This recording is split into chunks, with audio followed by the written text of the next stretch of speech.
All right. Well, hop into it. Tell us about AI. All right. So we now live in an age where everybody is using AI, and everybody's using AI all the time. Like I just told you, if I'm at a ball game and I'm like, man, he's got 25 home runs in June already. What's the most home runs that we're hitting? 1965, the year I was born. And you can type that into ChatGPT or type it into Claude or type it into the AI of your choice, and you're going to get that factoid. And most of the time, it's going to be right because it's just a factoid. Unfortunately, what we have encountered, not so much, but it's going to become more and more a problem, are people typing into Chat GPT, I'm applying for Social Security Disability, and they've sent me an ADL form. What should I write? What should I write on an ADL? Chat GPT, he's going to tell you. He's going to tell you exactly what you need to write Hmm. on activities of daily living form. And God help you with your claim if you write that kind of stuff, because it's going to be wrong, wrong, wrong. It's going to be based on the other 3, 5, 10,000 people who have asked that question, or Yep. maybe have put in something that the AI is now pulling from, whether it be ChatGPT or Claude or Plexity or any AI program that you're using. I would highly encourage you not to do those kinds of, it's personal me, you know, those kinds of questions, and ask a AI to help you with that, because it is much more credible for somebody at Social Security to see your chicken scratch and your handwriting is terrible on Hmm. this form, but doggone it, it's yours. You actually answered that question, and it's yours. It's not something that, artificial intelligence, which it's definitely artificial, and it's rarely intelligent, in my humble opinion, that they're you know, trying to give you the answer to win your case. Okay, yeah, you want the answer and you want to win your case, but you certainly don't want a manufactured answer, because one, it's not true if it's manufactured. You want it to be true. In fact, we've talked about this before.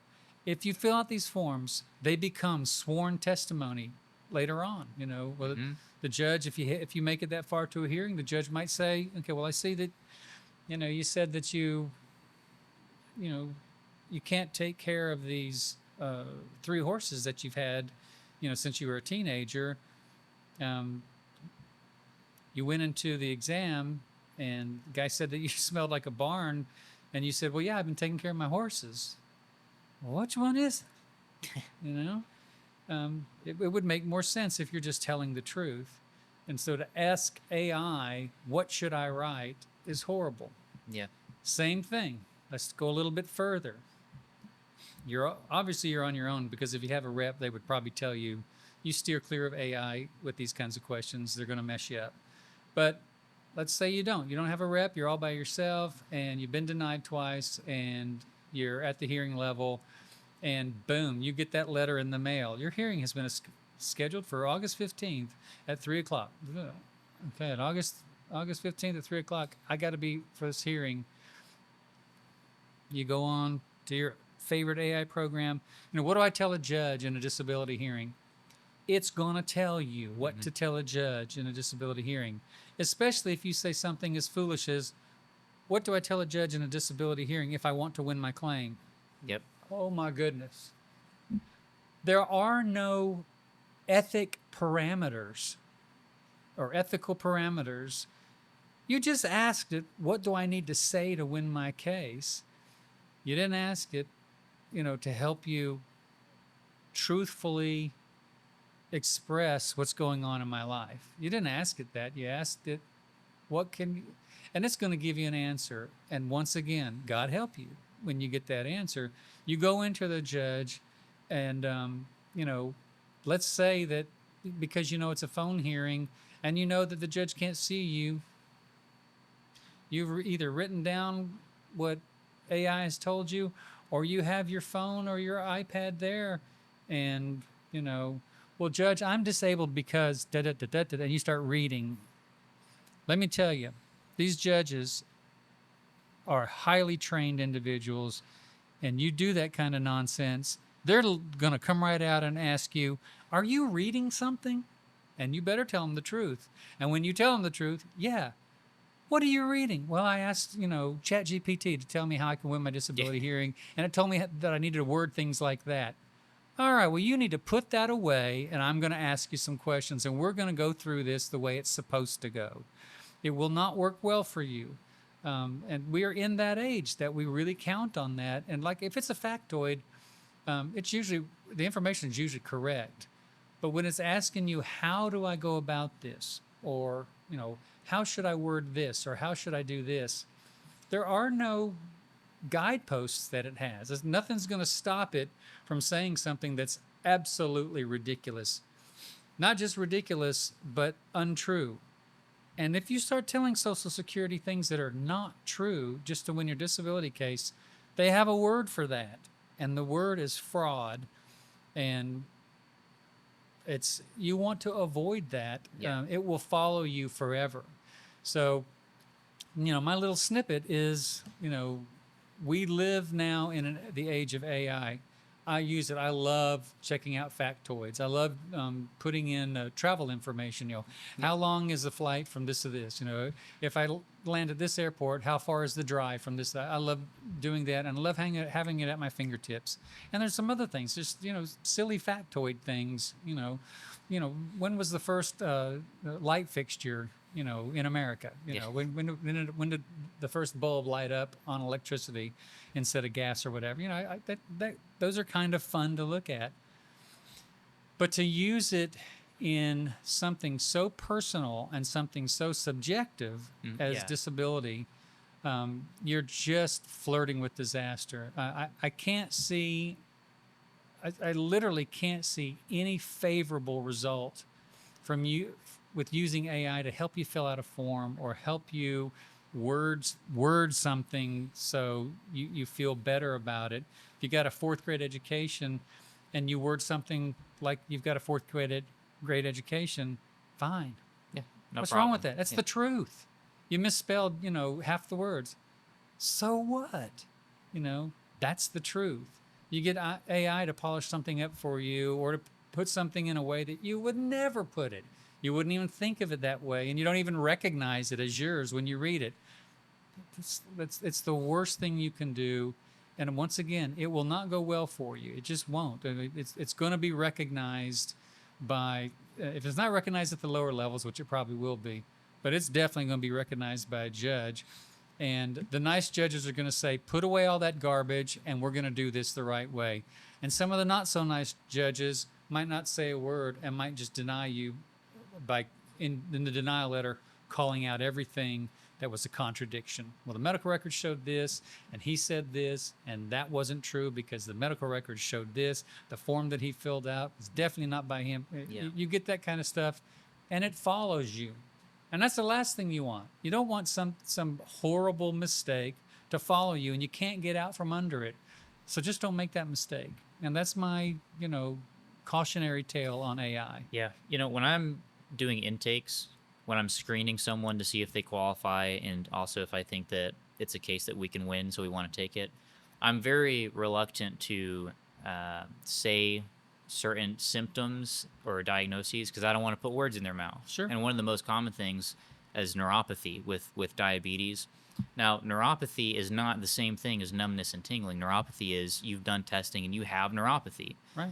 And so what I don't want to say is I don't want this person to tell me they have diabetes and I say, okay, do you have neuropathy? And they're like, what's neuropathy? It's like, well, it's numbness. Yeah, I have neuropathy.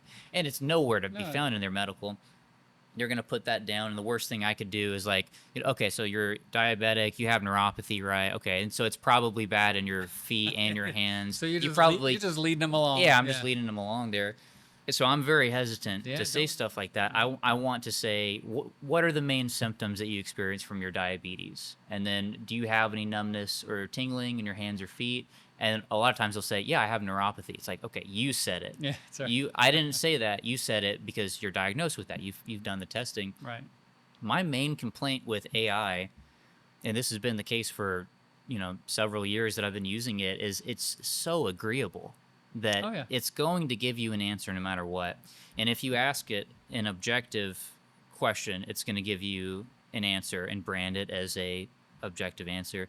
And if you ask it a subjective question, it's going to give you an answer, and it's probably not going to say all of these disclaimers and all of these discrepancy between. It's just going to give you an answer. Right. And so you might type in, how do I have a hearing tomorrow, how do I win my case, what do I say? It might tell you about how you should talk about, you can only walk or stand for 15 to 30 minutes. It's like, my diagnosis is depression.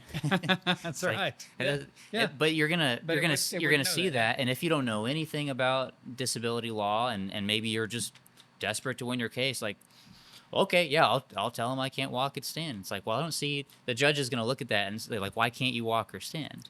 The You good know, ones will.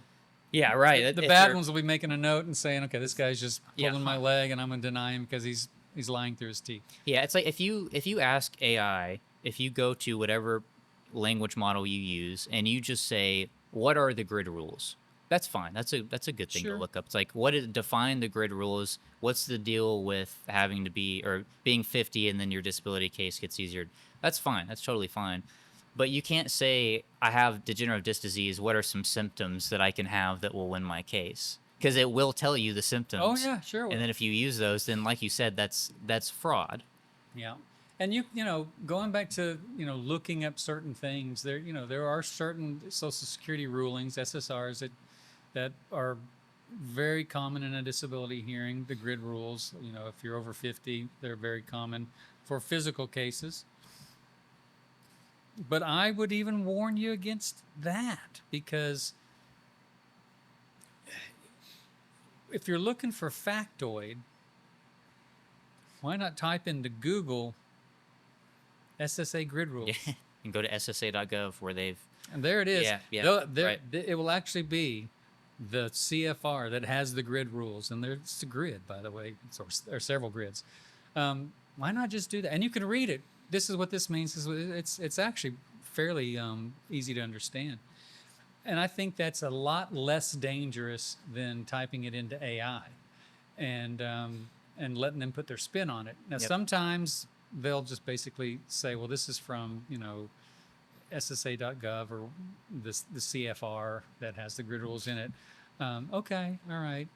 But it's dangerous because if they give you that snippet of information over here, but you needed it right here. Mhm. This is what you're really asking for, but they gave you this. And so you end up using this. And it's like, you needed this. If you had asked about this to the source and not, trying to get AI to clean it up or sweeten it or paint it a pretty picture or whatever, if you needed that, you should have gotten that. And you got something over here and it was pretty, and therefore you're going to accept that and you're going to use that. And likely half the time, whoever you're using that with, whether it be a judge or the lower levels, they're going to be scratching their head. Yeah. You know what? Why are you telling me that, or why are you presenting that? That really, I don't understand why you're doing that. Is this what you mean? Oh, it's so. Yeah, as you can tell, I haven't had the greatest experience. As of now, I have no problems with the Yeah. artificial, but I really do think that when you get out of just like an encyclopedic kind of function, that just fails. You just need to be careful with it. It just fails. Yeah, it's like so many other things, like using AI to code for you. The thing with getting AI to generate code when you don't speak the coding language is if there's a problem in the code, you don't know the language, Right. so you're not going to be able to tell. And so it might make this code, and then you put it on your website, and then something's broken on your website, or the application that you're trying to get AI to build is broken. You can't troubleshoot it. You have no idea what you're looking at. Right. So you're just going to trust it, and you're going to copy and paste it in there. Or you're going to Yeah. call it on its mistakes, and then it's going to agree with you. Yeah. And then it's going to give Oh, you yeah, a, you're new, right. a new Sorry. mistake. Yeah, it just pretend like it like- fixed it. Yeah. Well, Yep. You're agreeing. I just called you something really bad. You know, you're a useless piece of garbage. You know, Yeah. I asked for this and you gave me that. You're right. I apologize for that. It must be very frustrating. Here is, you know, what I believe you were asking for, Yeah. and it's more garbage. Yeah, it just doesn't change anything. Yeah, and likewise, if a non-disability representative puts in some kind of social security disability question, they're going to get an answer. Maybe it's true, maybe it's false, maybe it's just obscure. They're not going to know because they're not a disability representative. Right. If a coder who speaks, who knows JavaScript and JSON and all of these coding languages, if they use these AI models to make a string of code and there's an error, it's like, well, there's the error because they're a coder, they know what they're doing. And the same thing applies to you. If you used AI for this reason that you're advising claimants not to, you would be able to tell, well, that's not right. That's right. Because you're an accredited disability representative. That's the whole point. It's like, just keep in mind you're using platforms that are not accredited. You have SSA.gov, you have Social Security themselves, and then you have accredited disability representatives, people that are actually accredited to talk about what we're talking about and do what you do. Yeah. So using something like ChatGPT or Perplexity, and we're not affiliated with any No. of these companies. We don't love them or hate any of them. Yeah, or maybe much. maybe we hate some of them, but we won't name which ones right. that we do hate. Yeah, that's not a government tool. That's not a disability tool. That's just something that you're trying to force to work for you. And sometimes it does, but it's just, you really got to be careful with that kind of stuff. You have to be careful. And, I think one day, maybe, but that day isn't today. And when we were at a conference of the Professional Representatives Organization that I belong to, this has been about 2 or 3 years ago, and the guy got up there and he had AI do something that was pretty impressive. And then he declared, today is the dumbest AI will ever be, because tomorrow it'll be smarter, and then down the road it'll be a lot smarter. And that's probably true, but we're still in a really dumb for what we do, for subjective. I need to tell you about my pain. I need to quantify sometimes the unquantifiable. I need to do that. I need to be able to talk to you as a human being. How bad does it hurt? It hurts so bad that sometimes I don't want to get out of bed. AI, can you put that in a better way? Nope. No, there's no way they can put it any better, because as a human being, I know it's so bad you don't even want to get out of bed. Okay, all right. Why turn it over to AI and have them, sanitize that, make it clearer and stuff? No, just say what you need to say. And once again, it might down the road be something that can help in these areas, but I haven't seen it yet. And and I've got my finger on the pulse of disability. I'm doing it for hours and hours and hours and hours every single day. So I haven't seen it yet, and I just caution claimants, whether you're our claimants or whether you're out there, just be very, very careful. When you're trying to use AI to express what you should just be able to express as a human being. Just express it, put it in a way. You can use a colloquialism, colloquialism. You can use a turn of speech, a figure of speech. You can do that. The judges are going to understand that because they're human too. You don't need a computer I want to fancy it up and I want to make sure it's pretty. I don't want it to seem like I'm some, old country boy. Well, what are you? I'm an old country boy. Well, that's the way you are. Then. Yeah. That's the way you talk. That's the way you interact. That's the way you express. There's nothing wrong with that. It's it's a very honest way that you present yourself. Having AI, clean things up or sanitize things, or it's just not going to work. It's 100%. It's going to accomplish the opposite of what you want it to accomplish. Yep. If you have a question about your disability case, drop it in the comment section below, and we will do our best to answer it in the next episode.